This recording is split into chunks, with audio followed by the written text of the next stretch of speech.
assoupliront le La fonctionnement parole du est travail à dans Pierre l'entreprise. Gosselin. Merci, Monsieur le Président. Monsieur le Premier ministre, alors que les Français sont appelés à voter dans 82 jours, Nicolas Sarkozy a annoncé une série de mesures plus antisociales et antidémocratiques les unes que les autres, en faisant référence de façon éhontée à l'Allemagne. Par ailleurs, ces mesures n'ont fait l'objet d'aucune discussion préalable avec le parlementaire. Monsieur le Premier ministre, vous méprisez les représentants du peuple comme vous méprisez le peuple lui-même par de telles mesures.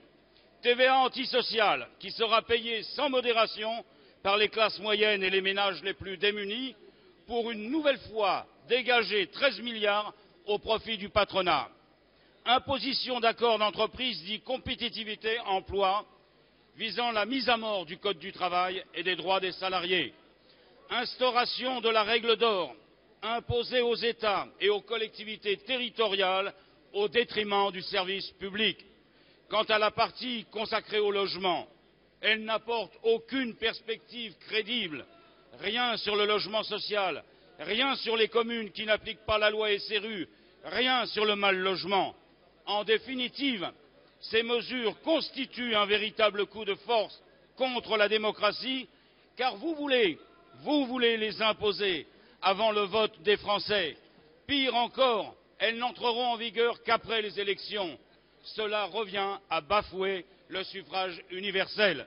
Nous vous demandons donc de renoncer à ces mesures afin de laisser la parole au peuple. Madame le ministre du Budget et des Comptes publics. Monsieur le Président, Mesdames et Messieurs les députés, Monsieur le député Gona. Monsieur le député Gosselin, vous faites une bien pâle idée du rôle du Parlement, Monsieur le député. Parce que toutes les mesures du Président de la République qu'il a annoncées vont être soumises à la représentation nationale pour un vote démocratique. Alors ce n'est pas bafouer la démocratie que de soumettre au Parlement une loi. Au contraire, c'est respecter la démocratie représentative, celle dont vous êtes tous sur ces bancs issus. Alors oui, le Président a voulu que nous fassions de la croissance notre priorité aujourd'hui. Et est-ce que vous croyez que les Français peuvent attendre? La croissance aujourd'hui, elle est fragile, le chômage remonte. Nous devons baisser les prix des logements. C'est pour cela que nous augmenterons de 30% les droits à construire. Nous devons permettre aux salariés de rester dans l'activité et non pas de tomber dans le chômage. C'est l'objectif du développement de l'activité partielle et des contrats compétitivité emploi. Nous devons moraliser le secteur financier. Vous n'en avez pas parlé, monsieur le député.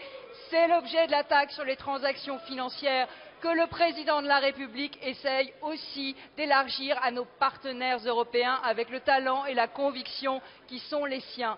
Et puis, il y a la question du coût du travail. Alors là encore, permettez-moi de le dire, votre présentation est tronquée.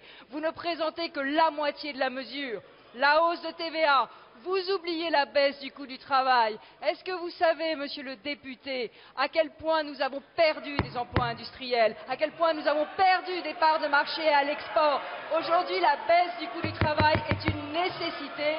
C'est pour garder de l'emploi en France, c'est pour produire en France.